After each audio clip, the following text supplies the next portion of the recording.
Humans are like story-powered creatures. And when we get a story in our head, it controls us. And the story we got in our head was, we mixed up nuclear reactors and nuclear bombs. We outlawed the wrong one. If we'd done it the other way around, you never would have heard of global warming. This is The Reason interview with Nick Gillespie, where I go deep with the artists, entrepreneurs, and oddballs who are making the 21st century more libertarian, or at least more interesting, by challenging old, worn-out ideas and orthodoxies. My guest today is Pablos Holman. He's a legendary hacker and cypherpunk who holds over 100 patents and has worked with people like Bill Gates to cure malaria and Jeff Bezos to get Blue Origins off the ground. Pablos also runs a venture fund called Deep Future, which is committed to creating technology that matters. In his new book, also called Deep Future, he exhorts the reader to boycott dystopia and describes companies that are saving bee colonies by using mushroom spores to inoculate bees against pests, recovering ancient Roman secrets to make concrete that lasts for thousands of years, and launching solar panels into space to deliver a constant, uninterruptible supply of clean energy. We talk about why he believes we need to be moving faster with AI, why hardware ultimately matters more than software, and why decentralization will eventually triumph over the Facebooks, Apples, and Googles of the internet. Here is The Reason interview with Pablos Holman. We're talking with Pablos Holman, a hacker, a cypherpunk, and we'll talk about what that means, a futurist, a venture capitalist, a bettor on the future. He's the author, most recently, of the book, Deep Future, Creating Technology That Matters. Pablos, thanks for talking to Reason. Thanks. The book is subtitled Creating Technology That Matters. What is technology that doesn't matter? I think we kind of live in this world where we think it's full of technology, but it's mostly just full of software. And so I think we're setting our sights a little low the last couple decades because, if you just have iPhone apps to have weed delivered to your dorm room by a drone, that doesn't really feel like technology to me. Yep. And meanwhile, it's taken our attention away from all kinds of other things, other technologies that could make a bigger difference. So, part of it in the book, you go into it, and it's not just saying, okay, well, software drools, hardware rules, but you do make a distinction of and even in that example, the drone is something that is going to use a lot of software, but it's hardware. It's something that is in the world and makes us kind of move into the future that maybe we once dreamed of or thought about without really knowing what it would be. Yeah, software, nobody loves software more than me. My best friend from childhood is an Apple II. And so it's turned out to be this kind of incredible tool that we can use that's generally applicable to everything. Mm-hmm. And that's important. But now that we've kind of done software to everything, we would need to get back to doing the other stuff. Yeah, so when Mark Andreessen says that software is eating the world... I say the world can't eat software. Yeah. Okay, we'll explain that a little bit more. Yeah, because, if you think about, food or clean water or sanitation, construction, manufacturing, energy, all these things are things that every human on Earth relies on, but you won't radically improve them with software. Right. You can make them a few percent better, and we're doing that, but you're not going to make them 10 times better. And so that's what I think of when I'm talking about deep tech, is technologies that could go after those bigger problems. Okay, so this is your definition of deep tech. Deep tech is about finding the breakthroughs that make it possible to do things 10x, 100x, 1,000 times faster, cheaper, better. That kind of force multiplier will always win in the long run. You also run a fund that is called Deep Future. Yeah. Let's talk about some of the companies that you're investing in, because this is where it comes down to okay, we're not talking about a software app, where you can buy a piece of pizza that's delivered by drone or by bicycle or whatever. You're talking about give me the top of mind example. We invest in these mad scientists. So they're coming out of a lab and into a startup. And most of them have some kind of breakthrough, or we wouldn't bother. One in New York, I should have had him come tonight. I don't know where he is. These guys figured out that there's like plants protect themselves from bugs using like this mushroom spore in nature. And they've been able to take that mushroom spore and then evolve it to target different invasive species of bugs. And they're using it right now to save bee colonies from the varroa mite. So the reason bee colonies are wiped out is this little bug called varroa mite is eating the bees. Well, they put like a tea bag of mushroom spores in the beehive, and it will wipe out the mite and save the bees. It's this amazing, beautiful thing, but it's not software. So I don't know. That's one. What about the Roman concrete? Oh man, that's another good one. I mean, in reading this, this was, and I had been in Rome earlier this year for the first time, and I was like, okay, the most amazing thing about it is some of the Colosseum is around after over 2,000 years or something. Or the Pantheon, which is even more miraculous. So if you've seen that thing, it's like the dome building in Rome. And it's 2,000 years old. It's made of unreinforced concrete, and it's in a seismic zone. So everything we build out of cement, which is like almost everything we build, is made of concrete with steel rebar to reinforce it, and then it crumbles in 50 years. And we can't figure out, nobody's ever been able to figure out, like, how did the Romans do that? And I found this guy at MIT who figured it out. And now we can make cement that lasts virtually forever, use less of it, use less steel, and the kicker is it's like less CO2. So there's nothing not to like about this, and you can do it in any cement plant. It doesn't cost more. You go in and turn some knobs and change the formula a bit. And so now they're in production, like they're building stuff with this cement, and it's just exciting. In like less than 10 years, we can probably upgrade all the cement being produced. So with a company like that, when are they going to like fully come to market, or how? What is the time horizon that you use when you're investing? They vary a lot, but that one actually was not that difficult to bring to market comparatively because they can license the new formulas to a cement producer. And so they've done that in Europe. They're approved in the U.S., and they'll gradually work their way around the world. And hopefully, in our lifetime, every cement project will be made. So what I'm hearing is that you don't like people who pour cement. You want to put them out of work, or how do you deal with that? I don't like the ones having to pour cement where we already had cement. Right. Yeah, we should make it last a little longer. A lot of the companies that you discuss in Deep Future have to do with energy or energy production.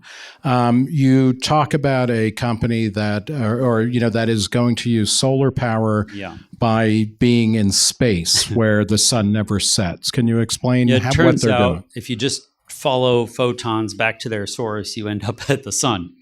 And that is a weird thing because we think, if you just look at what's happening with our solar farms, we keep making more and more of them, but the relentless onslaught of night keeps fucking with our solar panels. So we don't know what to do about it, but if you take the same solar farm and launch it into space, it'll actually get sun 24/7.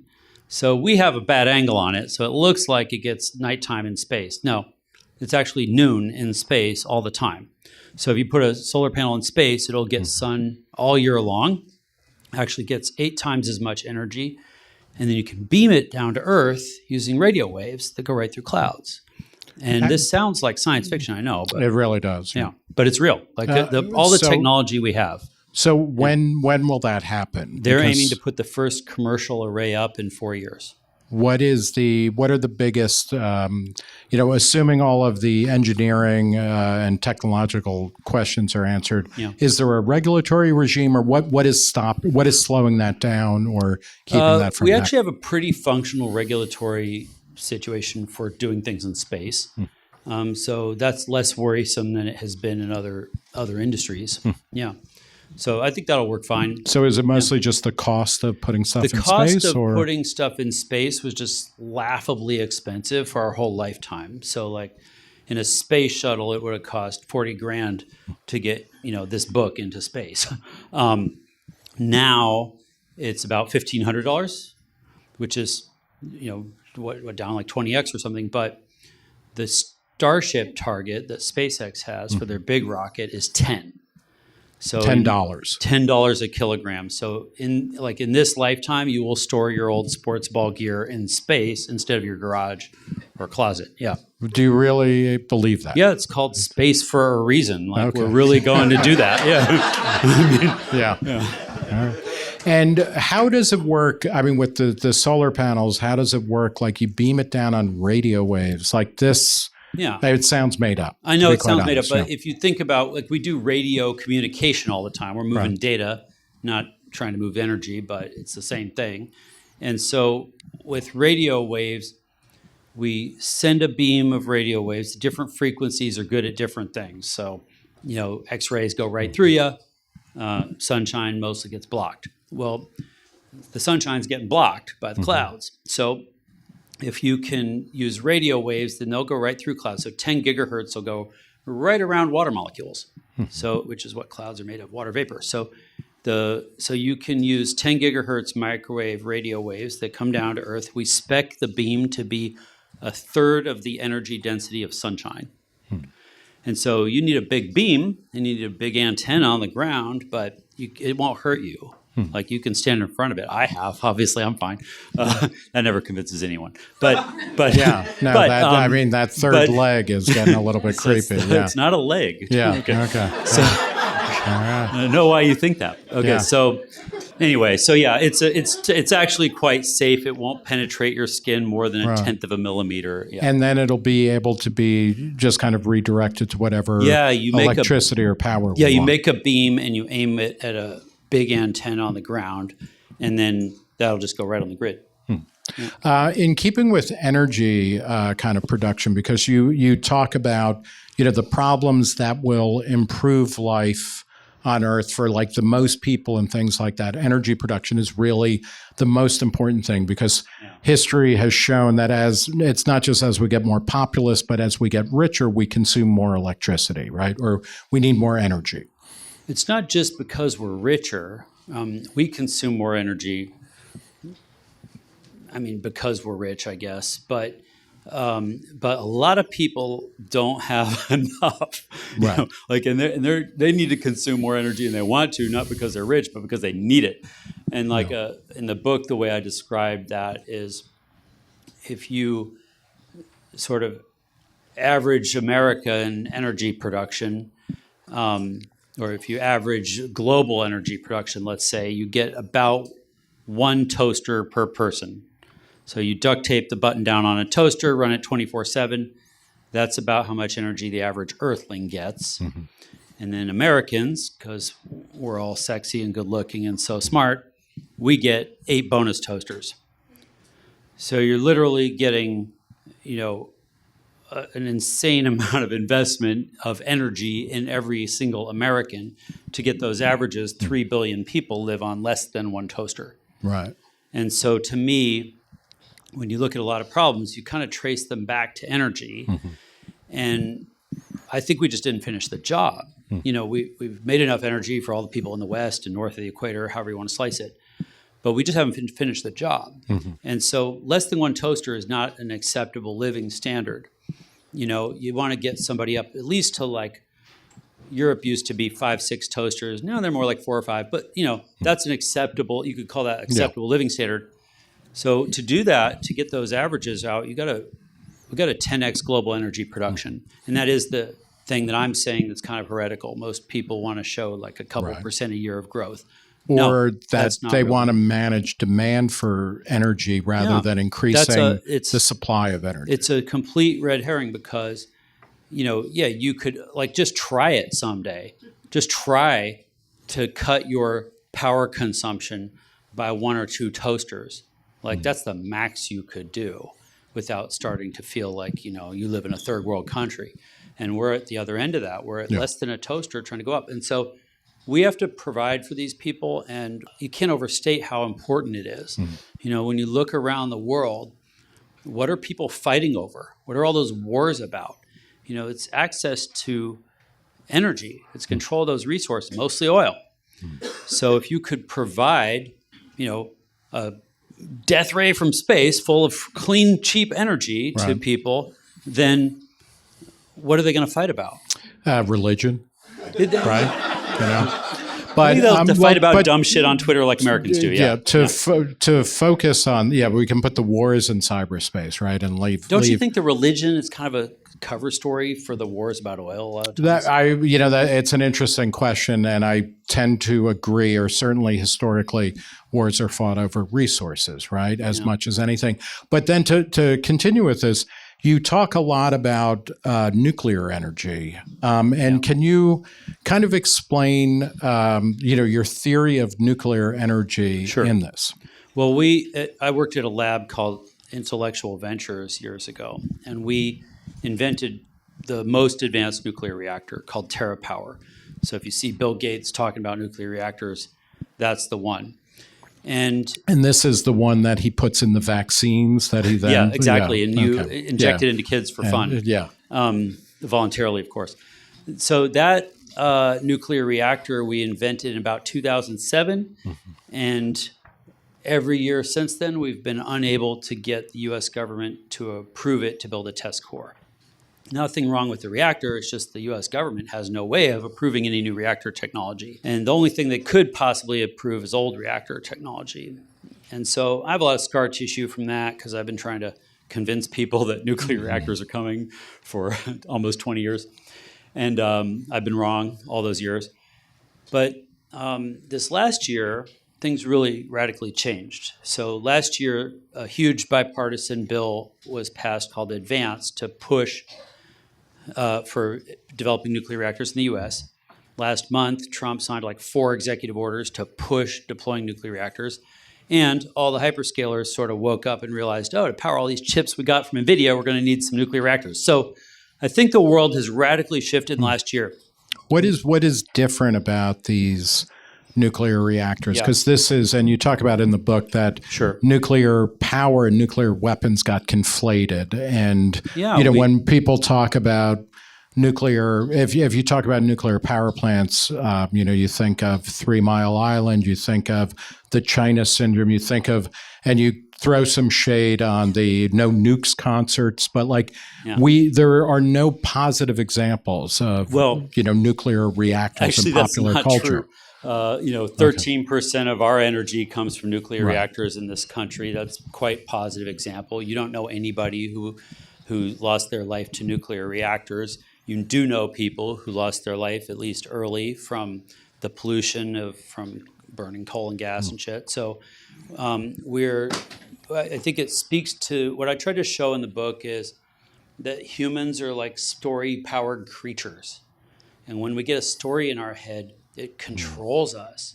And the story we got in our head was, we mixed up nuclear reactors and nuclear bombs. We outlawed the wrong one. If we'd done it the other way around, you never would have heard of global warming. That's what's possible, and we're still not being honest about that. And so it's time to get a new story. The cool thing is, my kid thinks Chernobyl is a TV show for old people. So sometimes it's like Godzilla, right? It's fiction, right? You have to wait out. You have to wait out the story for generations sometimes, but we're at that point now, and I think I don't know. I kind of want to see if I could get Bob Dylan to help us do like a Go Nukes concert. That would be a Go Nukes would might be too awesome. Much to ask for, Go Nukes. He may be powered by nuclear energy at this point. Who knows? What is that? You were saying like war is about resources or a fight over resources. Do you feel like, particularly with energy production, there's an argument that, even if we had free, cheap, non-polluting energy, we just shouldn't consume that much of it because it's wrong to be rapacious or gluttonous in our energy production? Yeah, but there are other things that we do where we're rapacious and gluttonous for generations, and then we sort of learn to get it under control. And I think you have to think about a lot of these technology adoption cycles as a life cycle. We're in maybe junior high with social media, still pretty poorly behaved. We're barely in preschool with AI. But, for some things like email, let's say, we're pretty much got it under control. And then but not to mention fire and knives and all the other shit you could really do some damage with. So I think these things, we're impatient, but you have to learn to get them under control. Kind of like, everybody overdoes it a little bit with drugs and alcohol, and most people sort of figure out a functional relationship with it, and then there's some collateral damage along the way. But with AI, you're talking about it less in terms of like, okay, we're gonna, I'm going to be able to write my resume better so that I get a better job, and it's more that AI is actually going to create better hardware. Can you talk a little bit about how that, how your vision of AI is not like, we're all going to be able to write like Shakespearean sonnets about whatever we plug into ChatGPT? Yeah, I try to break it down in the book so people can really feel like they understand what AI is. Mm-hmm. And, we're using a lot of, complicated sounding jargon to make ourselves feel real smart. That's, neural nets and tensors and transformers and all this stuff. But the truth is, it's not that difficult to understand. And so I try to break that down. And then I think of AIs as computational models. And a model is, like we all build models. Like if you close your eyes and imagine being in bed, which way is the door? If you open that door, what do you see? Which way do you turn to go to the bathroom? Like all of you can answer that because you trained a model in your head, and all of us trained a different model. The answers are different for all of us. I don't know where your bathrooms are. Come on, idiots. No, I'm just kidding. I'm just wondering. And Kim Jong-un, of course, doesn't see a bathroom because he doesn't need one, right? Is that how it works? Yeah. I got to try that. Yeah. So the point is, you train these models, and then your dreams, in your daydreams, those are simulations in the model. What happens if my boss says this, or if I show up late here? Your brain is running those simulations. And so now we can make those models in the computer. We can simulate our world better and better and better, and we can run simulations. And so we did this in our lab for epidemiology, and that's really the thing that inspires me the most. We started this 15 years ago. We started advising half of the countries in the world on how to optimally deploy their vaccination resources and epidemiological interventions. And so for us, this is very real. Mm-hmm. In the first Ebola outbreak, 12,000 lives were lost. And in the second Ebola outbreak, a few years later, only 12 lives were lost. In part because using these models, we can get the better answer about how to contain that disease before it spread. That's what would have been possible with COVID, but we weren't trying. And so why weren't we trying? I think because we tried to raise the alarm. We had Bill do a TED talk about it in I want to say 2015, 16, 17, around there. And then I looked in March of 2020, right before COVID broke out, and 6 million people had watched it. I have pointless TED Talks that way more people have watched than that. We should have got a Kardashian to do the TED Talk because no one's paying attention and no one cares about these sort of seemingly imaginary problems. Now we're all hopped up on imaginary problems, but we couldn't get people to worry about a problem that for Americans is imaginary. So AI is going to become, it allows us to prototype countless scenarios or realities so that we're better able to figure out which way to go when something real happens. I think you want to think of these as tools to help you make better decisions. Yeah. Now, you could still make dumb decisions, but at least you would know that's what you were doing. You can't plead ignorance anymore. If you think of I use Google Maps as an example. Google Map is an AI you've been using every day for 15 years, and you tell it where you want to go. I want to go to work, even though you know how to get to work. Why do you tell it? Because it knows traffic. It knows the fastest way to get to work. It has more data than you, and it can analyze all that data and give you a blue line. Here's how to get to work. But then it gives you a couple of gray lines. Yeah. Here's if you want to stop for a burrito or pick up some Starbucks, you could choose your possible futures. And it's showing you these are your possible futures, and you choose the one you want. That's the relationship we should have with AI. Yeah, and you talk about AI. I mean, you call for an AI war of escalation. Most people are like, we got to slow down AI. We got to make sure China doesn't do too much. We don't do too much, et cetera. What is the AI war of escalation that you think is, the moral thing to do? Right now, the guys who are building AIs are being kind of disingenuous, most of them, in my view. They're saying, oh, AI is super powerful, but it's also so powerful that nobody else should have it except for us. And I think that's a lot of bullshit.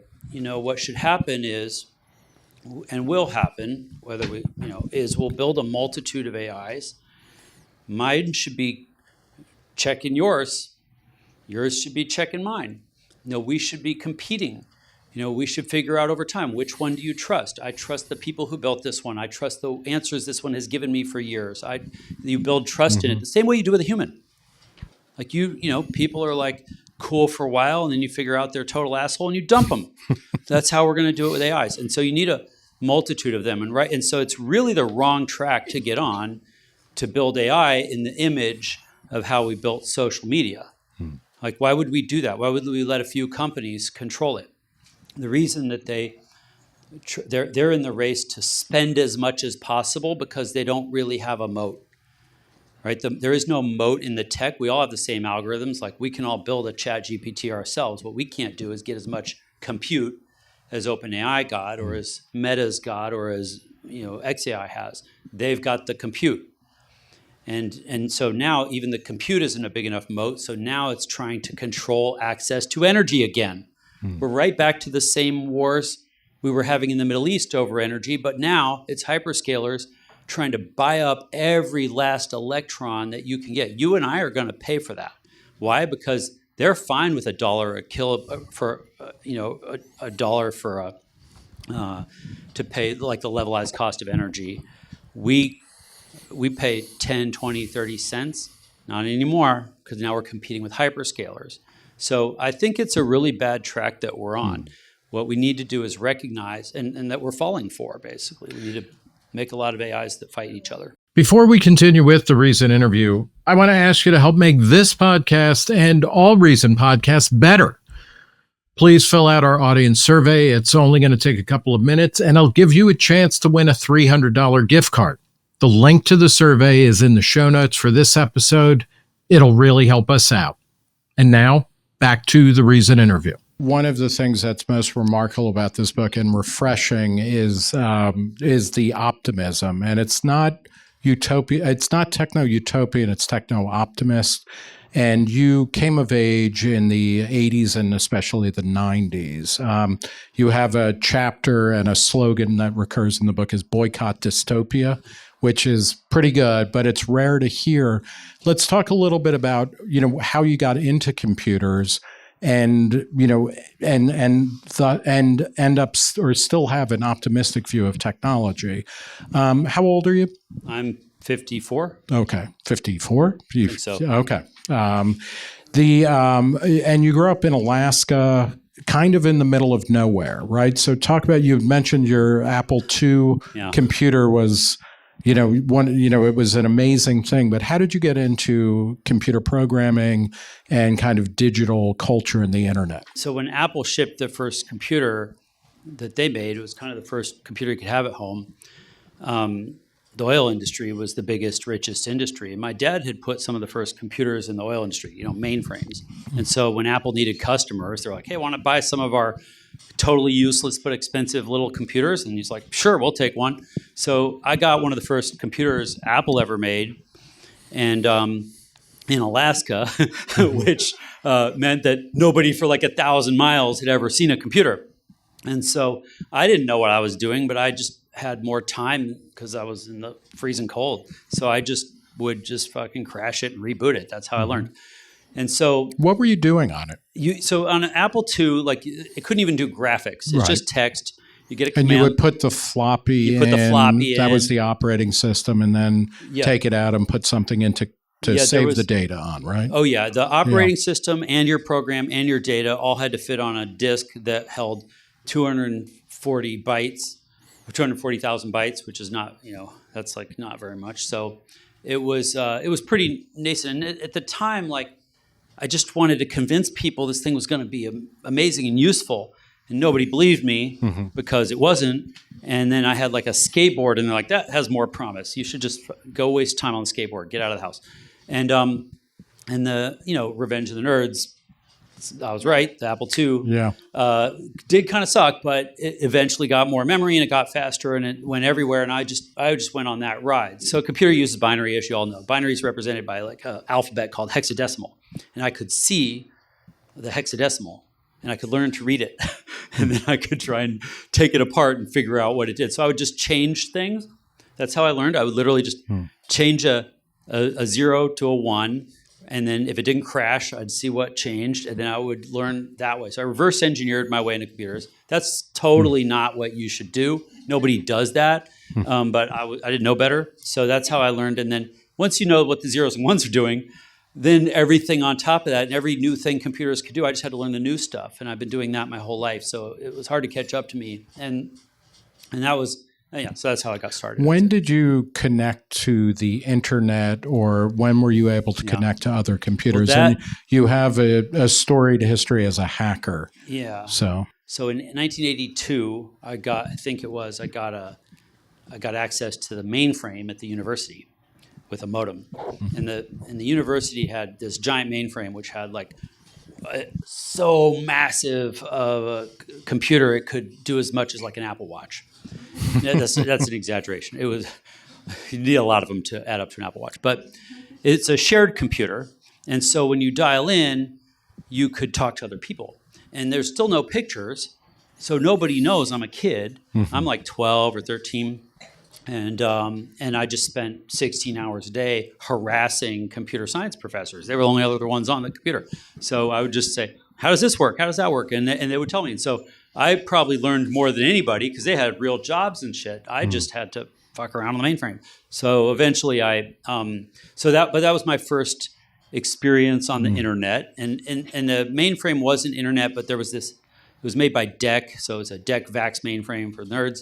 And then it had this thing called DECnet, so it could talk to other mainframes. And then from there was this thing called BitNet, which you could use to get to ARPANET. So I could spend 3 afternoons crafting an email with all the headers and shit to try and get my email from me in Alaska to the East Coast, and it would take longer to get there than a postcard. Like that, and if you got something back, it was like a miracle. So what was? That was the start. I mean, explain. How did you feel like when that started happening more?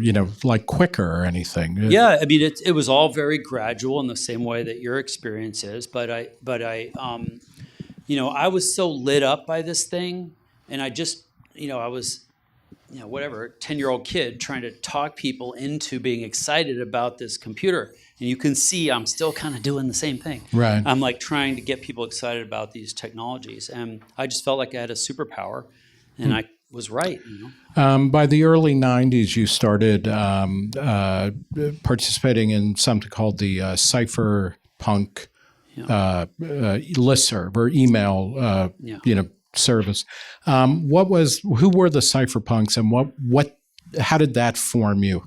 And your relationship to technology? So Cypherpunks here's the thing, up until 94, the only people on the internet were nerds. Like you had to just be deep in it in order to even get online. In 94, you had like the first web browser, and then we started letting muggles on the internet. And what happened is all the wizards were like, oh shit, this is not going to play out well, because we could see like this isn't secure. We're going to end up with all these people causing mayhem. They're all going to get taken advantage of. This whole thing is going to go to shit.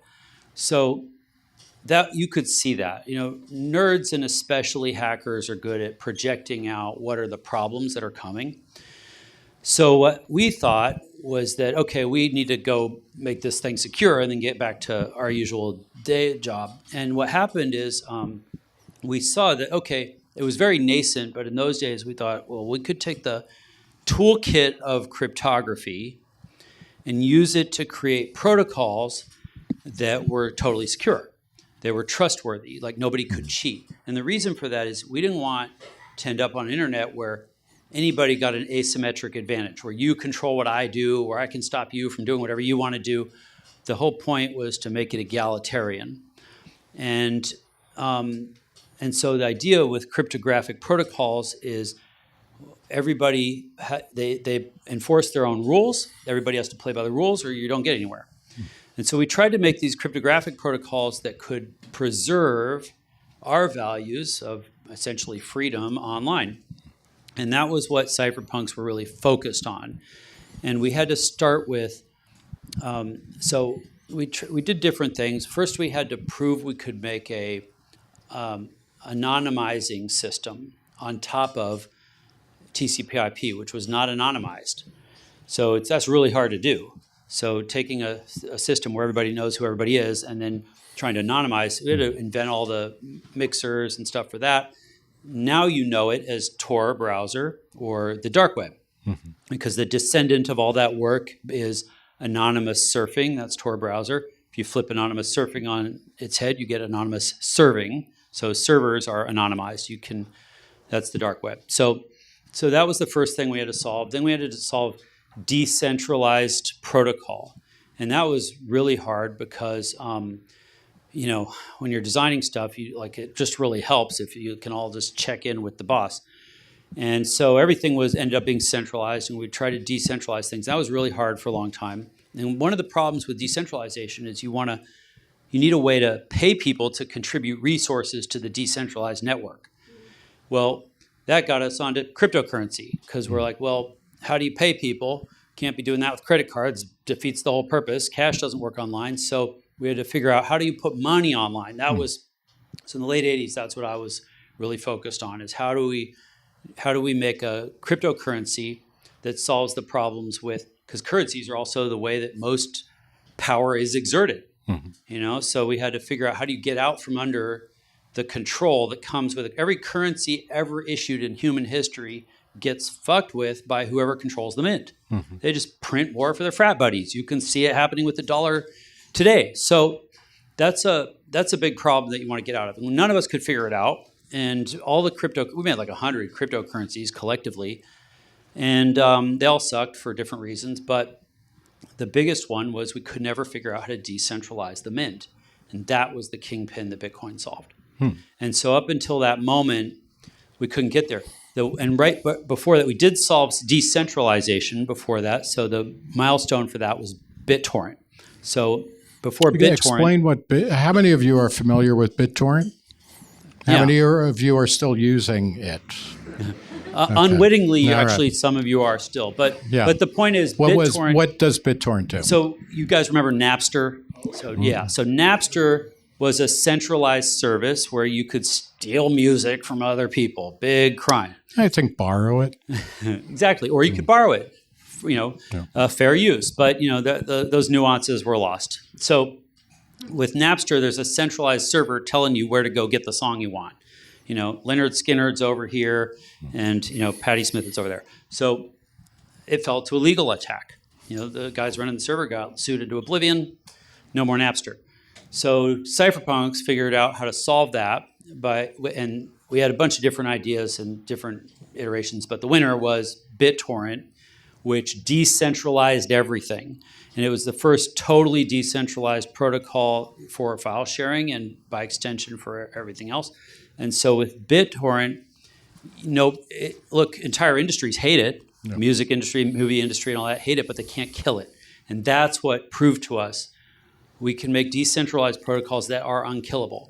Yeah. And then after that, Bitcoin inherits. Before we get to Bitcoin in a second, I just want to, you make a great point in your book that, people are spending more on music than ever, and that the thief is not BitTorrent or piracy. It's the people who control the means of production, right, of music. Yeah, a lot of business models basically map to controlling distribution, not even production so much, because they've all been intermediated by distribution. And you can see that very clearly in the music industry. You can see it very clearly in I have a publisher for a book. Why? Same with movies. You got to get access to the theaters. Now you got to fix that. Now you got to get access to Netflix. Like, just put the movie on BitTorrent. Okay, we're done. How would you get paid for that, though? Bitcoin. Okay. Yeah. So all of this is now technically solved. Yeah. I understand that there are some usability issues that we're still nitpicking over, but this lands, yeah. Oh, it is fascinating when you look at the music industry. I mean, particularly after World War II in the 50s, 60s, 70s, literally criminal actors would go around and like lean on people to collect money for records sold or not sold or whatever. I mean, like, if to read about the history of rock and roll is to learn about criminal actors. Well, then it flipped, and the criminal actors became legit, and those were the A&R guys. Yeah. So then they go lean on the radio stations to play this song, play my album, and you do it. Okay, so BitTorrent allows for decentralized file sharing. Bitcoin allows for a stateless decentralized currency. Yeah, because Bitcoin decentralized the mint, and so that's why entire governments hate Bitcoin. No one can kill it, and it is the first currency in all of human history where nobody can cause it to issue more to their friends. I mean, it's a fair game. Go mining Bitcoin, and that game will last another, decade or something, and then we'll be done. You, in the book, you say in 2008 you were testing a prototype of Bitcoin, or Bitcoin in its early stages. Yeah. What does that mean? Well, so with every one of these cryptocurrencies, the fringe wackos would get together and try it out and try to see if it works to do transactions, and then bitch and moan about the things that suck about it.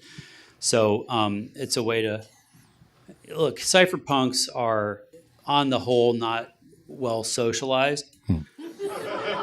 What I would say is the thing I treasure from it is that the discourse is incredibly antagonistic, but it is. But we all have the North Star of what's technically true. So if you have your North Star as what's technically true, all the attacks, you can slander someone. It doesn't matter at all. It rolls off you because if you're technically right. And so we're all in search of what's technically true. And so if you go read so part of what's interesting about the Cypherpunks archive is it was all in public. All the discourse was on the list mostly. And anybody could go read it, but if you go read it, you're going to be kind of horrified because we're not exactly chums, right. But we love finding that truth, the edges of what's technically true. And so that's the environment that produces this. And so when I downloaded Bitcoin the first time, I'm one of the first users, I was just trying to see if I could kill it. And I almost did because I had a supercomputer in my lab. I had 5,000 core computer doing nothing at night. I'm like, because part of the protocol, one of the obvious things from it is there's what's called a 51% attack.